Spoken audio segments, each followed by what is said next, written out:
C'est un plaisir de vous retrouver dans le cadre de cette tranche entretien, une tranche réservée pour parler des questions spécifiques dans un secteur donné de la vie courante en République démocratique du Congo. Et pour ce jour, nous avons l'honneur de recevoir le secrétaire général de la plateforme politique Tous pour le Congo. Il s'appelle Willibrord Imbungu Mutombo. Avec lui, nous allons décrypter l'actualité de l'heure, marquée surtout par la sortie du gouvernement Toulouka. Nous allons analyser certaines questions liées aux priorités des actions urgentes de cette nouvelle équipe gouvernementale. Et je m'en vais déjà saluer notre invité. Bonjour, Monsieur Willy. Bonjour, Madame Pruitt. C'est un plaisir de partager avec vous ce plateau. C'est aussi un plaisir pour moi et une grande satisfaction de me recevoir sur ces plateaux Fondation Maloua pour que nous puissions échanger sur les points d'actualité de notre pays. Très bien, nous allons débuter par notre première question. Le gouvernement Toulouka est enfin publié 5 mois après la réélection du président de la République, Félix Tshisekedi, et près de 2 mois après la nomination de la première ministre. L'équipe est enfin dévoilée. Elle est composée de 54 ministres, contrairement à l'équipe précédente qui avait 57 ministres. La taille est légèrement réduite de ce gouvernement. Pensez-vous qu'elle a vraiment rencontré les aspirations de la population congolaise? Bon, nous n'allons pas sur ce point faire un jugement un peu précoce, d'autant plus que ils ne sont pas encore à l'œuvre. Non, rien que l'équipe, l'ossature du gouvernement, est-ce que les figures remplissent les critères des Congolais? Justement, c'est que je veux dire que les figures, on ne pourra pas faire un jugement de manière rudimentaire. Et le jugement doit être de fond. Et faire un jugement en détail par rapport à la compétence de tout un chacun. Et nous espérons que quand ils seront à l'œuvre, c'est alors que nous aurons à faire un jugement assez rationnel et objectif par rapport aux attributions qui leur sont confiées, chacun dans ses, disons, dans son secteur ou dans son ministère. Monsieur Willibrord Imbungu, vous êtes acteur politique. Vous savez que dans ce gouvernement, il n'y a pas que de nouvelles figures. Il y a aussi des anciennes figures qui refont surface. Il y a eu des permutations par rapport à leur bilan. Est-ce qu'ils ont été meilleurs là où ils étaient pour qu'ils soient affectés dans d'autres secteurs? Bon, les bilans, nous n'allons pas le donner de manière collective. C'est de manière individuelle que nous pouvons juger chacun là où il a été dans son ministère. Qu'est-ce qu'il a fait, qu'est-ce qu'il n'a pas pu faire. Mais de manière générale, nous devons nous dire que il y a à boire et à manger. Le peuple, les attentes de la population n'ont pas été satisfaites plutôt à son auteur. Donc, les attentes de la population n'ont pas été satisfaites, mais il y a aussi certains regroupements politiques qui sont lésés, rien que par la composition de cette équipe. Avez-vous un commentaire là-dessus? Bien sûr. Le regroupement politique, c'est vrai qu'en politique, on voit les intérêts, mais nous devons d'abord privilégier l'intérêt majeur du peuple congolais. Parce que c'est le peuple congolais qui est notre antagoniste, notre protagoniste plutôt, général ou majeur. Donc, les regroupements ont tenté, chaque regroupement a tiré la couverture de son côté, mais il y a beaucoup de regroupements aussi qui sont lésés, qui s'attendaient à avoir de membres dans l'équipe gouvernementale, mais qui se retrouvent pas. Bon, effectivement, qu'il y a eu des critères pour que ceux qui s'y retrouvent, ils ont répondu à certains critères pour qu'ils soient parmi les nominés. Mais je dirais que de manière générale, il n'y a pas eu satisfaction dans tous les regroupements politiques. Ok, il n'y a pas eu satisfaction dans tous les regroupements politiques, mais cette façon aussi de faire des accords politiques, ne pensez-vous pas que ça peut fragiliser les fonctionnements ou le bon fonctionnement des institutions, parce que tel est lésé, il va rejoindre un autre camp politique. Tout ça, ça cause aussi de la déstabilisation dans les fonctionnements du rouage politique, par exemple. C'est là que l'Assemblée délibérante ou l'Assemblée nationale aura un travail assez important à faire, parce que c'est l'Assemblée nationale qui va juger l'exécutif. Donc chacun va répondre de ses actes, chaque ministre. Et il faudra que nous puissions voir que tel membre du gouvernement a été interpellé à l'Assemblée nationale parce qu'il y a eu tel problème qui n'a pas marché ou qui n'a pas répondu aux attentes de la population. Donc l'exécutif est là pour être contrôlé par le membre de l'Assemblée législative, et nous espérons qu'ils seront à l'auteur de faire leur travail et de juger, d'interpeller et qui aura fait quoi et qui pourra répondre de ses actes. Dans cette équipe gouvernementale, nous trouvons aussi des femmes. Est-ce que vous espérez qu'elles vont bien travailler? Ah oui, la compétence n'est pas liée au sexe, madame. Je suis en face de vous. Et je vous sens très éloquente. Et ce n'est pas que le fait d'être femme, on ne peut pas bien travailler. Ils seront jugés sur terrain par les œuvres et par les actes qu'ils auront à poser au regard des attributions qui leur sont confiées. Nous allons faire une analyse sur chaque ministère. Il y a, par exemple, le ministère de la Défense qui a une tâche lourde avec l'insécurité dans l'Est du pays. Quelques mots à adresser au patron de ces ministères. Ah oui, là, vraiment, c'est la priorité des priorités. Parce que tous, j'ai dit en passant au préalable là que notre protagoniste, c'est d'abord la République démocratique du Congo. Et nous devons lutter de manière à ce que l'intégrité nationale soit respectée et ne soit pas violée par quiconque.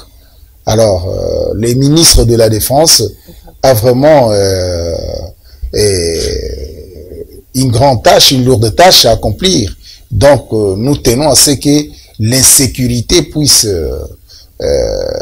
qu'il soit regardant par rapport à l'insécurité qui est en train de planer surtout à l'est du pays, et de manière à ce que nos frères qui sont à l'est du pays, ceux qui sont dans l'insécurité, qui sont en train de connaître des actes vraiment ignobles, pour qu'ils puissent retrouver la vie normale et la paix à travers toute la République. Il n'y a pas que l'aspect défense, nous prenons également l'économie. Il y a le professeur Daniel Mukoko Samba qui fait également son entrée dans cette équipe gouvernementale. Est-ce que la situation de l'économie en RDC est acceptable? La situation économique, je sais. La situation économique n'est pas tellement acceptable parce que vous voyez, avec la flambée des prix et avec la conjoncture actuelle, je ne peux pas mâcher les mots pour dire que l'économie est stable. Et nous, d'abord, nous n'avons pas vraiment le pouvoir d'achat.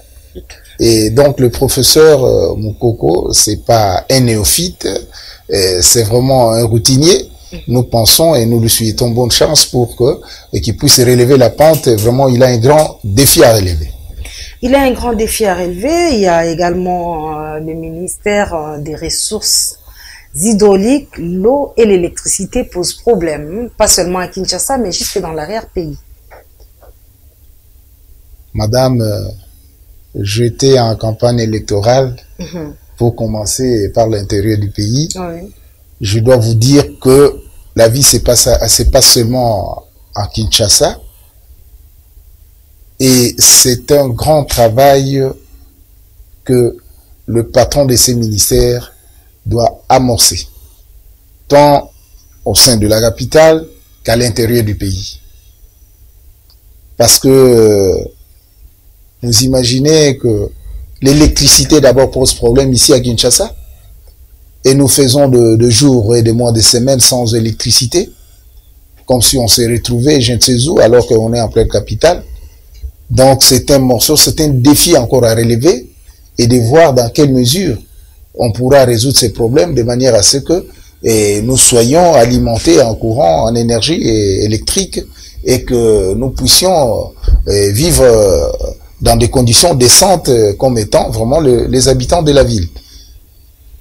Nous allons prendre une réflexion, soit une maxime qui dit que l'agriculture est le socle du développement d'une nation et la RDC regorge de beaucoup de terres arables pour effectuer également cette agriculture, mais il y a un problème des infrastructures routières qui se posent sérieusement. Que diriez-vous au ministre chargé des ITPR? Madame Britt, vraiment, ça Parce que c'est l'agriculture, on peut bien l'avoir, les produits alimentaires, mais le ramener par exemple dans la capitale, c'est ça, ça pose un sérieux problème. Tout à fait. D'abord, l'agriculture, c'est le socle de tout développement. Nous avons un sol très riche Ouais. que nous n'arrivons pas à exploiter vraiment au pourcentage voulu. Nous devons d'abord parvenir à à décanter la situation d'enclavement qui se trouve à l'intérieur. Il faut que cette situation soit décantée de manière à ce que, pour que ces gens-là puissent avoir la communication avec la capitale. Il y a les infrastructures routières qui sont pratiquement foutues et vraiment négligées. C'est comme si vraiment personne ne s'en occupe. Donc, le ministre chargé des ITPR doit être en mesure, au besoin même, de circuler, de voir ce que la situation que traverse disons, le paysan qui travaille, mais on ne sait pas pratiquement Comment évacuer les produits. comment évacuer les produits. Et c'est là a comme conséquence la régression en fait de la production. Ils ne peuvent plus travailler au niveau de telle manière que le rendement soit vraiment très poussé et très satisfaisant. Donc, on doit d'abord arriver à débloquer, à déblayer, à renouer, à désenclaver le secteur, les provinces, pour que les paysans soient en mesure d'évacuer leurs produits alimentaires et pour que ici à Kinshasa nous soyons aussi, nous n'ayons pas une crise telle que nous sommes en train de la vivre maintenant. Nous allons prendre un autre secteur, c'est le secteur des mines. Vous savez que ça pose aussi problème à la base de plusieurs conflits fonciers à cause de nos ressources naturelles. Aujourd'hui, le pays fait face à une agression, vous le savez. Les codes miniers, est-ce que ça nécessite des réformes? Et ça, c'est le produit des secteurs miniers, c'est un secteur qui est à la base de menaces et de violences que nous sommes en train de connaître en République démocratique du Congo. Donc, le chef de l'État, son Excellence, Monsieur le Président Félix Antoine Tshisekedi, doit être assez regardant sur ce point-là. Parce que c'est à cause des minéraux que nous sommes violentés, c'est à cause des minéraux que nous sommes enviés, c'est à cause des minéraux que nos frères et sœurs sont en train de périr dans l'est du pays. Donc, c'est un secteur qui nécessite une réforme et où vraiment je sollicite l'œil regardant du chef de l'État lui-même, dans un premier temps, pour qu'on puisse mettre de l'ordre et que de manière, afin que plutôt ces minéraux puissent profiter aux autochtones, aux Congolais que nous sommes, au lieu que ça soit exploité par les étrangers et que ça soit pillé par le prédateur. Et c'est les ennemis de la République. Voilà un peu mon apport que je peux porter par rapport à ces secteurs de minéraux. Nous allons aborder le secteur de la jeunesse. Vous êtes parents. La jeunesse aujourd'hui ne reflète plus une bonne image par rapport aux années antérieures. Il y a la ministre de la Jeunesse qui est aussi jeune, elle a été nommée. Est-ce que vous pouvez avoir quelques suggestions pour que la jeunesse puisse redorer son image? Vous savez que la jeunesse, c'est ça notre avenir. C'est l'avenir de tout développement aussi dans un pays. Si la jeunesse n'est pas plutôt, la jeunesse n'est pas éduquée, la jeunesse n'est pas instruite, ces pays ne peuvent pas prétendre se développer. Et ma participation par rapport à la nomination de Madame Ministre à la jeunesse, je souhaiterais qu'elle soit à mesure de se faire entourer par des personnes aguerries, les éducateurs, les personnes qui peuvent affermir, donner des conseils pour affermir la jeunesse qui est dans la dépendance pratiquement.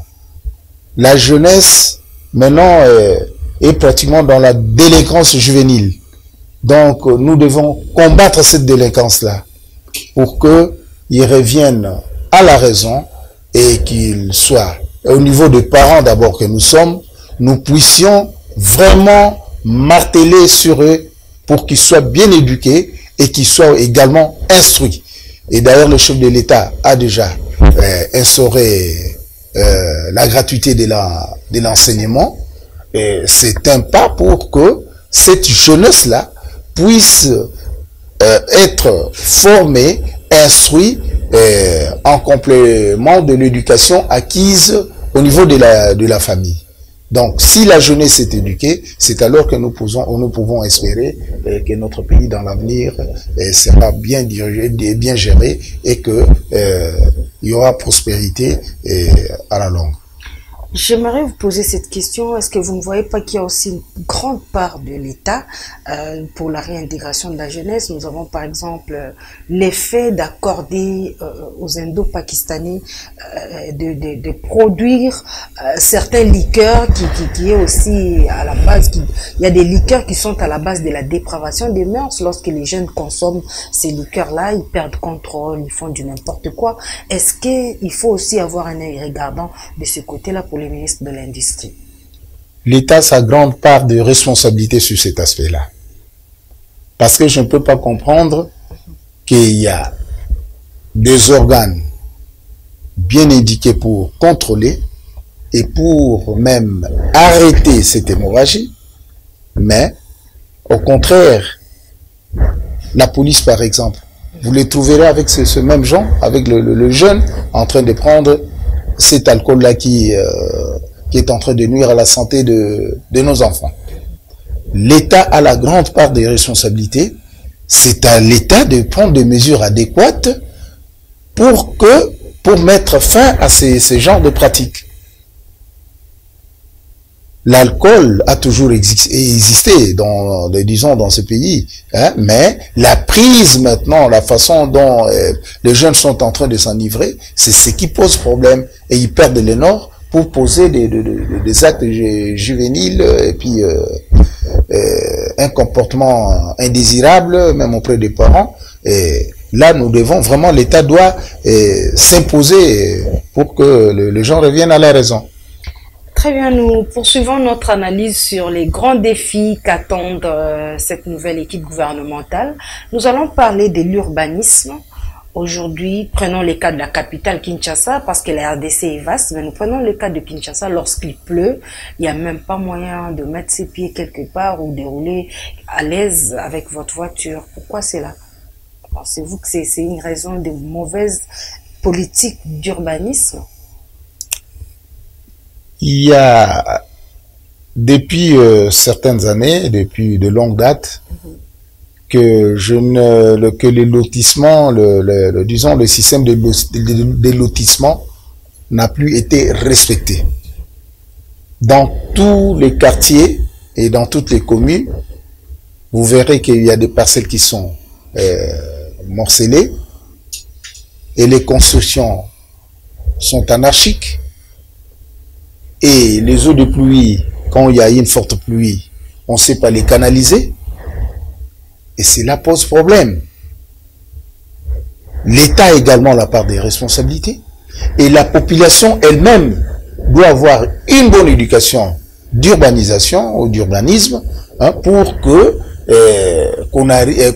soit d'abord à mesure d'évacuer et les déchets au niveau de la maison, entretenir les rues, comme ça s'est passé dans le temps, c'est à ce moment-là que les eaux de pluie seront évacuées.